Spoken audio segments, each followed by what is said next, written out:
మింగడానికి మెతుకులేదు కానీ మీసాలకు సంపెంగ నూనె అన్నారంట వైఎస్ఆర్సీపీ పార్టీ వాళ్ళు.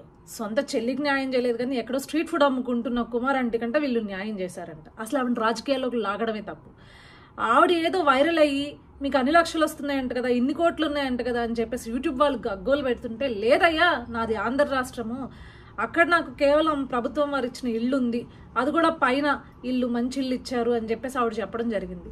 పైన ఇచ్చిన ఇల్లు అంటే ఏంటి? టిట్కో హౌసెస్ అనే కదా అర్థం. ఆ టిట్కో హౌసెస్ ఎవరు కట్టారు? చంద్రబాబు నాయుడు గారు హయాంలో కట్టారు. ఆయన జగన్మోహన్ రెడ్డి ఇల్లు ఇవ్వడం ఏంటి? ఇల్లు కాదు కదా ఇచ్చింది, భూమి, సెంటు భూమి ఇచ్చాడు, అది కట్టుకోవాల్సిన బాధ్యత అక్కడ ఆ భూమి ఇచ్చిన వాళ్ళు ఎవరైతే ఇచ్చారో వాళ్ళు కట్టుకుంటారు. అయినా అసలు అగ్గిపుల్లా సబ్బుబుల్లా కాదేది కవితకు అనర్హం అన్నట్లు మీరు రాజకీయాలు వాడుకోవడానికి ఎవరినైనా వాడుకుంటారా? ఎంతకైనా దిగజారుతారా? ఎంతకు దిగజారారు అంటే, అక్కడేమో ట్రాఫిక్ ఎక్కువైపోయి ట్రాఫిక్ నిబంధనల ప్రకారం ఆవిడకి 2 రోజుల్లో లేకపోతే తాత్కాలికంగా పొట్టు మూయిపిస్తే ట్రాఫిక్ పోలీసులు వారు అనుమతి ఇవ్వకపోతే దాన్ని కూడా రాజకీయం చేసి ఆ వీడియోలో జగన్మోహన్ రెడ్డి గారు పేరు చెప్పింది అని చెప్పేసి చంద్రబాబు నాయుడు గారు మరియు పవన్ కళ్యాణ్ గారు అంట రేవంత్ రెడ్డి గారితో ఈ విషయం మాట్లాడంట ఆవిడ కొట్టు మూయిపించారంట. ఆవిడ ఫుడ్ సెంటర్ని మూయిపించారంట. అసలు ఎంత దిగజారిపోయారయ్యా! ఇదా మాట్లాడుకుంటారా? ఇలాంటివి అసలు ఆలోచిస్తారా ఆ స్థాయి వాళ్ళు? అంత దిగజారిపోయి ప్రచారం చేశారు. ప్రచారం చేసి తర్వాత రేవంత్ రెడ్డి గారు ఆవిడ పైన ఉన్న కేసులను ఎత్తేసే విధంగా ఆదేశిస్తే, అక్కడ పోలీసు వాళ్ళని ట్రాఫిక్ పోలీసు వాళ్ళని ఆదేశిస్తే ఆవిడ అక్కడ మళ్ళీ వ్యాపారం చేసుకునే విధంగా చూడండి అని ఆదేశిస్తే, ఇది మా విజయం, వైఎస్ఆర్సీపీ పార్టీ సోషల్ మీడియా విజయం అని చెప్పేసి మళ్ళీ దానికి ఒక ఎలివేషన్ వేసుకున్నారు.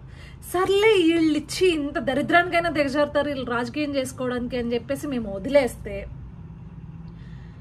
ఆవిడ చంద్రబాబు నాయుడు గారు అంటే ఇష్టం నాకు, నేను ఎప్పుడు కూడా ఆయనకే ఓటేశానని చెప్పేసి మరొక వీడియోలో చెప్పడం జరిగింది. ఎందుకంటే ఇదిగో ఇలా జగన్మోహన్ రెడ్డి గారి గురించి చెప్పడం వల్లే మీ షాప్ తీసేసే పరిస్థితి వచ్చిందంట కదా అని చెప్పేసి ఒక జర్నలిస్ట్ అడిగితే, లేదండి నేను ఎప్పుడు కూడా చంద్రబాబు నాయుడు గారికే ఓటేశాను, నేను తెలుగుదేశం పార్టీకే ఓటేశానని చెప్పడం జరిగింది. సో దాన్ని కూడా వీళ్ళు ఆడుకుంటూ, చూసారా మేము ఎవరికైనా ఇస్తాము, ఎవరికైనా మేము సంక్షేమం చేస్తాము అని చెప్పేసి మళ్ళీ ఇంకొక ఎలివేషన్స్ వేసుకుంటున్నారు. అంటే ఏంటి నాకు అర్థం కాదు. ఏం జగన్మోహన్ రెడ్డి, నువ్వు కేవలం వైసీపీ పార్టీకి మాత్రమే ముఖ్యమంత్రివా?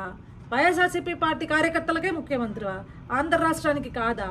ఆనాడు చంద్రబాబు నాయుడు గారు డ్వాక్రా పథకాల్లో కానీ, లేకపోతే దీపం పథకంలో కానీ, లేకపోతే సంక్షేమం చేసేటప్పుడు కానీ, లేకపోతే పెన్షన్లు ఇచ్చేటప్పుడు కానీ కేవలం తెలుగుదేశం పార్టీ వాళ్ళకి ఇచ్చారా? లేకపోతే ఆంధ్ర రాష్ట్రం యావత్ ఎవరైతే అర్హులు ఉన్నారో వాళ్ళకి ఇచ్చారా?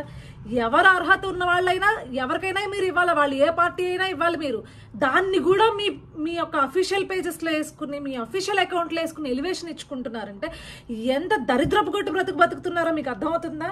అంటే మీకు రాజకీయం చేయడానికి ప్రతిదీ కావాలా?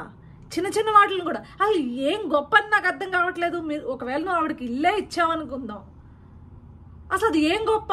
ఆవిడ అర్హత ఉంటే ఆవిడకి ఇవ్వాలి. వాడు ఏ పార్టీ అయితే ఏంటి, నువ్వు కేవలం వైసీపీ పార్టీకి మాత్రమే ఇక్కడ సంక్షేమం చేయడానికి వచ్చావా? సిగ్గుండాలి. దీన్ని కూడా ఎలివేషన్ వేసుకుంటావు, దీన్ని కూడా గొప్పగా చెప్పుకుంటున్నావు అంటే నువ్వు ఏ స్థాయి నీ ఆలోచన ఉంది, ఎంత నీచ స్థాయిలో నువ్వు ఆలోచిస్తున్నావో సిగ్గుండాలి నీకు. Hit TV presents like, share, comment.